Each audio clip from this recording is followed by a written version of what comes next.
Hello everybody, I'm back. It's been a long time since I've made a video.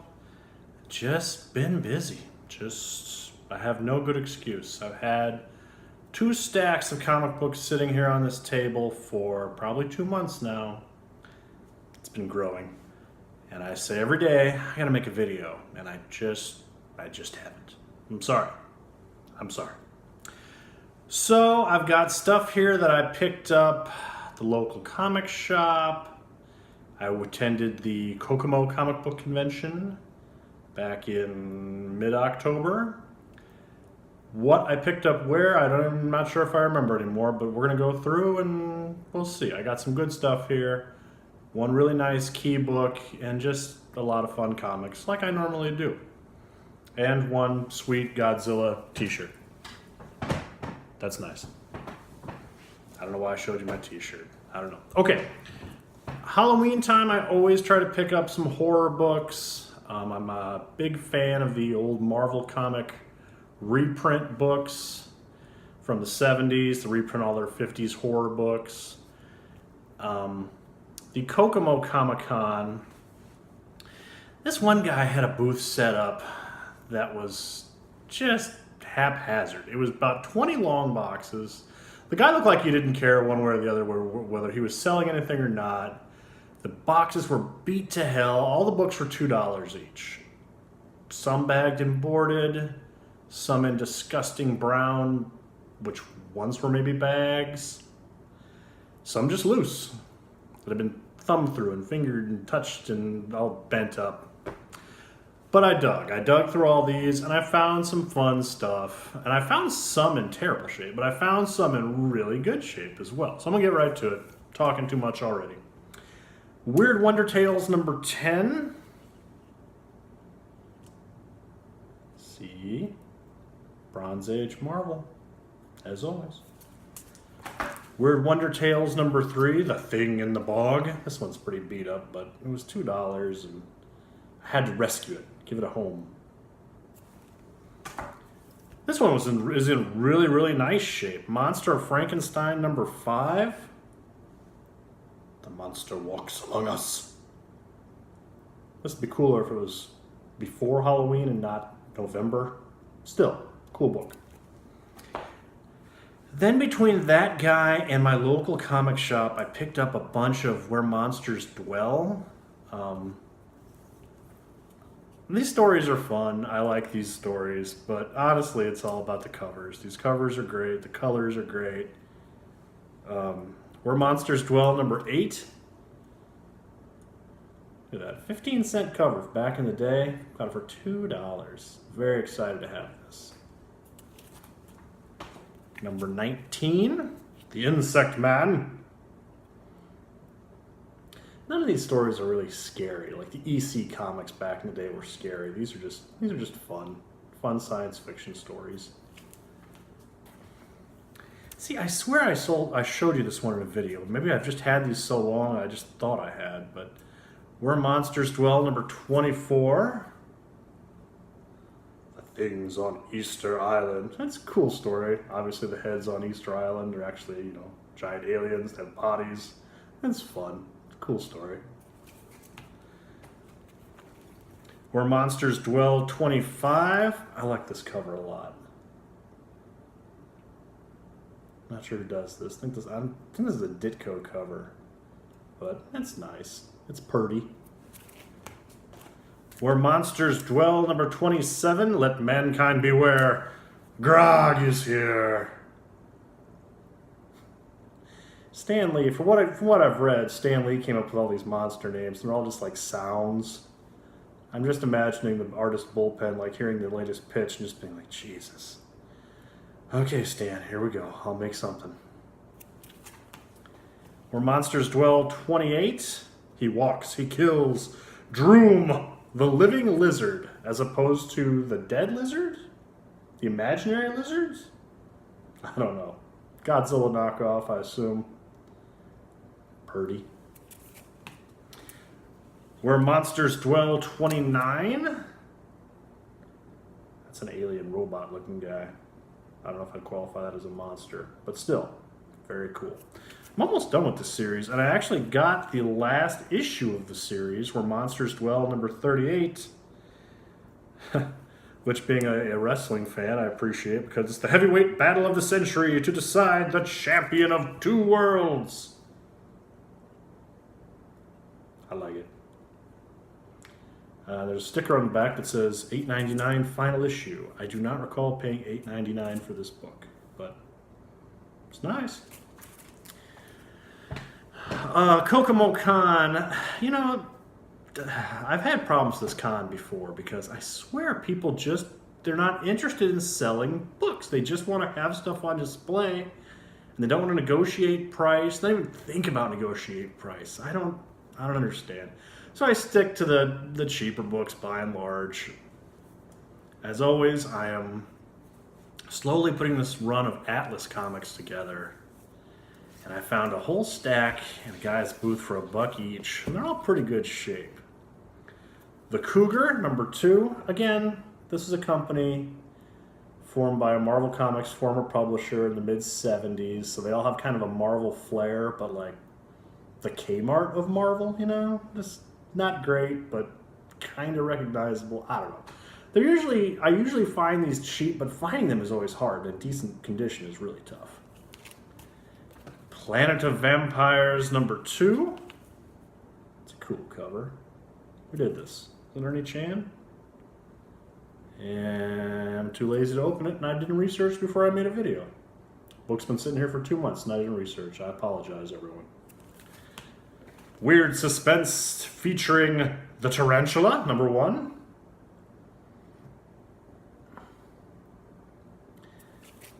I have to rescue these books. That's how I feel about these Atlas comics. Like, no one's gonna like these books. No one cares. I have to give them a home. I have to give Wolf the Barbarian, number 4, Sword Against Demon Sorcery, a home. Why? I don't know, but I do. I love them. Target, spelled interestingly, number 1.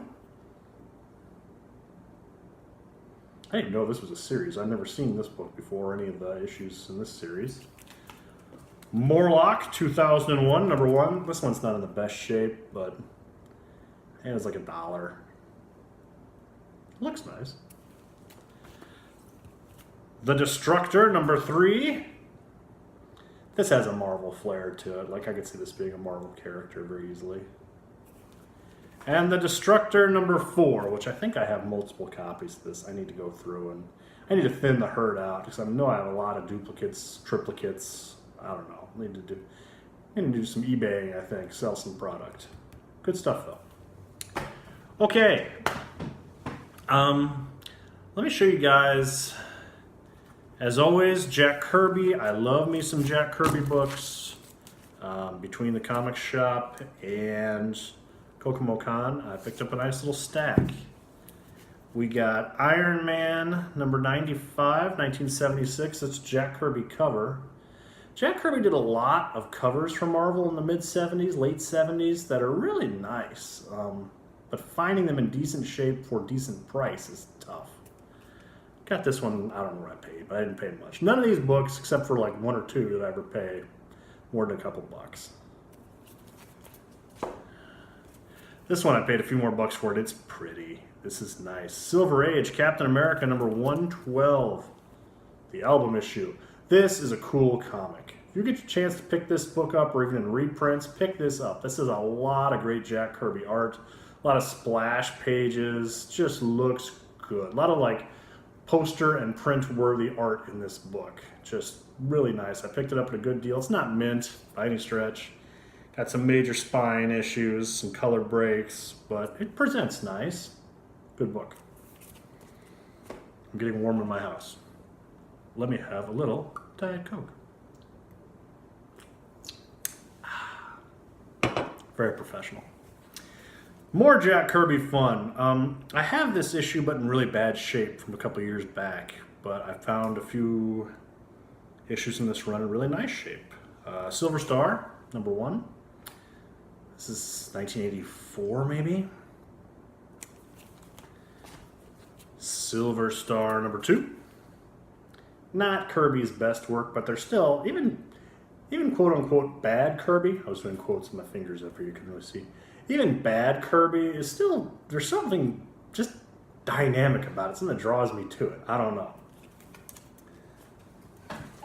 My books are about to fall over here, excuse me. Okay, I'm back. Lucky people. Silver Star number 3. And Silver Star number 4. You can't tell me that's not a Celestial from Marvel Comics. Instead, Goliath of the Ghetto? Okay. Okay. The Eternals. You know, I really need to see how many issues I still need of the Eternals. I don't think I've double bought yet. I've upgraded, like I've gotten rid of some books to make better copies. Eternals number 12. I gotta be getting close. Eternals number 13. By the way, this Eternals book, I've sat down to try to read it multiple times. It doesn't make sense. It's pretty. It's interesting to look at. I'm glad I have them. But the story, not there. Still, good to own. Fun books. Glad I have them. And number 17.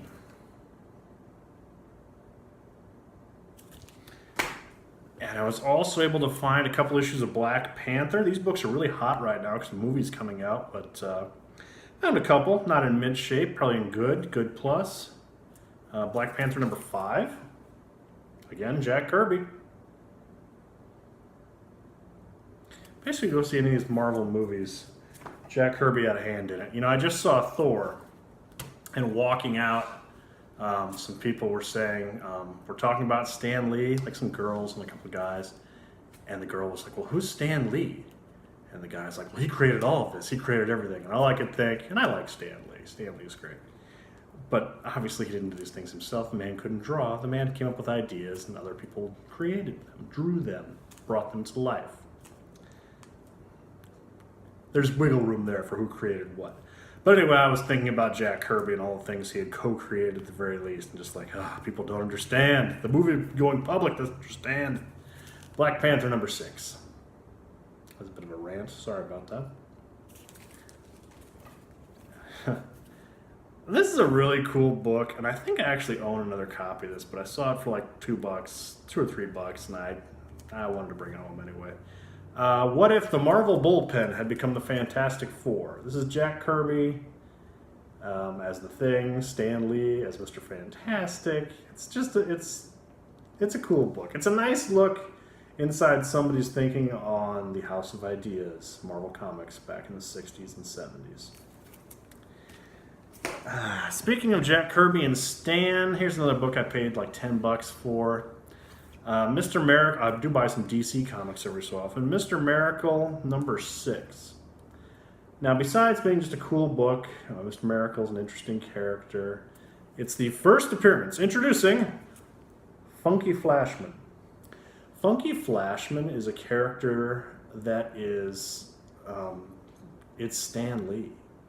It's Jack Kirby just mocking and ripping on Stan Lee. Basically, just it's a shyster character with a bad toupee.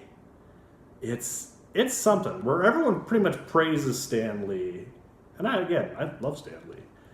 It's interesting to see somebody who is his contemporary slam him pretty hard, and that's what this character is. It's a really interesting book, really interesting character. I'm sure it's been reprinted somewhere, but it's definitely worth going out of your way to find. Very interesting. Okay, a few more DC books I picked up. Brave and the Bold, number 166. This reintroduces the Penguin to DC Comics for the first time since the Silver Age, I believe. This is a Bronze Age book, 1980? I think it's 1980. Jim Aparo cover, very cool. Found this for a few bucks at a local comic shop. Good stuff. I say good stuff a lot, I'm sorry, but it is good stuff. Found this one in the quarter bin at my local comic shop, and this is a book that I also have that I paid like $8 4 years ago, but It's so good, and I have it in reprint form in like a trade, but man, Superman Annual number 11, famous Alan Moore story. It's been adapted several times. Really cool story. One of the best Superman stories you're ever going to read. Just really, really good. For a quarter, I couldn't just let it sit there. And then I had these 3 books already, but when I found them, I didn't realize the significance of them. Just crack my knuckles. Hope that sounds really good on the video. Sorry. These are all the first appearances of Stephanie Brown, the Spoiler. A character I really enjoy. I had no idea I even had her first appearances, and then I found them again in the quarter bin. And I said, well, heck, these are coming home. At the very least, this could be trade bait down the line. And these are beautiful covers. Matt Wagner covers. I've shown these in a different video, different books. But anyway, Detective Comics 647 and 648. Oh, such good covers. And 649. First appearance is the Spoiler. Find them, pick them up. Cool character. My last little stack here. Just a hodgepodge of Marvel books and my one big key. This is not the big key. Marvel Premiere number 45 featuring Manwolf. Featuring Manwolf. What else can I say? 2 really cool Iron Man books here. Iron Man 131, fighting the Incredible Hulk. I like that I said the Incredible Hulk as if he was confused as to some other Hulk. The Lawyer Hulk. Iron Man 132. Cool cover. These are good books. I found this in the dollar bin at the Kokomo Con, and it's really nice shape. Late Silver Age, maybe early Bronze Age. I'm not a Western fan, but if it says Marvel Comics on it, I'm going to pick it up. Rawhide Kid, number 91. Pretty sure this is all reprints, but man. Just gotta bring that home. Can't just let it sit there. Very cool. My quest to slowly but surely buy all the Marvel Comics Presents, because I'm a masochist. Marvel Comics Presents number 2. 2? I said that weird. 2. Wolverine. Here's okay. In the 90s, Mark Waid and Adam Kubert, Andy Kubert, one of the Kubert brothers, did a series called Kazar, which lasted 14 issues with their run.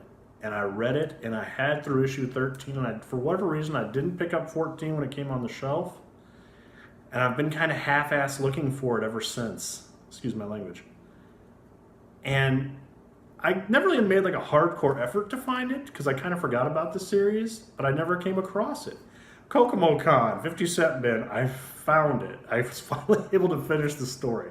Isn't that sick? I'll finish a comic book story just a decade and a half after I started it. But here it is, Kazar number 14. It's a good book. It's a good series. Very underrated. I didn't know if they've collected it in trade. I'm sure they have. But very good book. It holds up, as I reread the whole thing after I picked this up. And last but not least, nice key.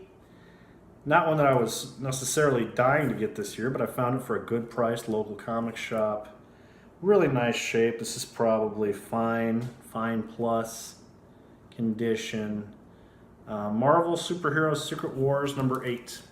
The first appearance of the black costume, aka the alien symbiote, which would become Venom. That's pretty nerdy, even for me, wearing my Godzilla t-shirt.